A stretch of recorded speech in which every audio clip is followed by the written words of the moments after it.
All right, let's talk about the real powerhouses of an economy. Not the giant corporations you always hear about, but the businesses you see every single day. We're talking about small and medium enterprises, or SMEs. They are truly the unsung heroes of growth, and we're about to dig into just how crucial they really are. So just how big of a deal are we talking about? Well, get this. In a country like Bangladesh, SMEs are responsible for almost a third of the entire national economy. That's a massive number. We're not just talking about a small piece of the pie. They are literally a foundational pillar holding the whole thing up, creating jobs and driving development everywhere. Okay, so that brings up a really important question, right? If these businesses are so vital, why do so many of them seem to hit a wall? What is this invisible barrier that's stopping them from reaching their full potential and making an even bigger impact? Well, a lot of people call this the growth ceiling. It's that point so many businesses get to where it just feels impossible to scale up. And, it's not just one single thing.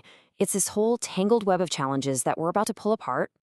And you can see here, it really is like a vicious cycle. A lot of the time it kicks off with informal operations, which right away means most banks won't even talk to you. Without any money, you can't fix your supply chain or go find new customers. Throw in a few skills gaps and no real brand to speak of, and you've got this super frustrating loop that traps even the best entrepreneurs. But here's the good news. That ceiling, it's not unbreakable. What if there was a clear blueprint for smashing right through it?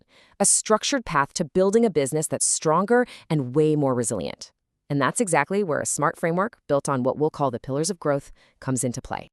So this whole roadmap is built on 4 key pillars. First up, Pillar 1, you've got to build a solid foundation with real planning and strategy. Then you've got Pillar 2, which is all about the lifeblood of business, finding markets and managing your money. Pillar 3 is where you tighten up your operations and make sure your quality is top-notch. And finally, Pillar 4 is all about using technology and always learning, always developing to really blast off. It's a full-on guide for a business to not just survive, but to actually thrive. All right, so that all sounds great in theory, right? But what does it actually look like in the real world? Let's check out a case study with an organization called Trade and Investment Bangladesh, or TNIB, that's putting these exact ideas into practice. So the guy behind all this is M. Joinal Abdin. And just look at his journey. He has spent his entire career on the front lines, working directly with these small businesses at places like the SME Foundation and the Dhaka Chamber of Commerce. This isn't just book smarts. He has seen firsthand the exact problems these entrepreneurs face every single day. And that's why he started T&IB. The idea wasn't just to be another consultant. No, the goal here is to be a real partner in growth. T&IB is all about giving SMEs the support they need to get organized, get noticed, and compete, not just at home, but on the world stage. And this right here is where the rubber meets the road. This is how that theory turns into actual practical help.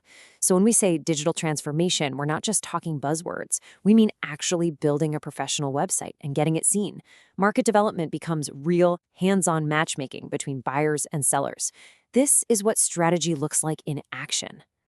So the big question is, does this approach actually work? Well, let's hear from some of the businesses they've helped. The CEO of Cambiz in Canada talks about their strategic insight and hands-on support. That tells you this isn't just advice from an office somewhere. It's about being a real partner right there with them. And here's another one, also from Canada.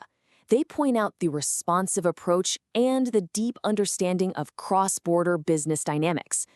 For a small business that wants to start exporting, having a partner who gets the confusing world of international trade, that's an absolute game changer. Okay, so let's zoom out for a second. Because look, helping one business is fantastic, but the story here is so much bigger.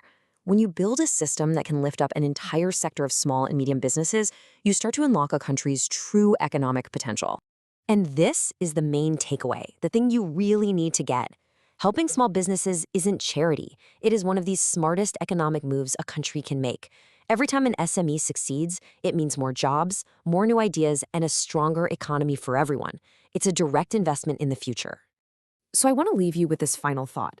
If these millions of small businesses really are the engine of the economy, just imagine what would happen, what kind of power we could unleash if we consistently gave that engine the right fuel, the support, the access, the tools they need to just go for it.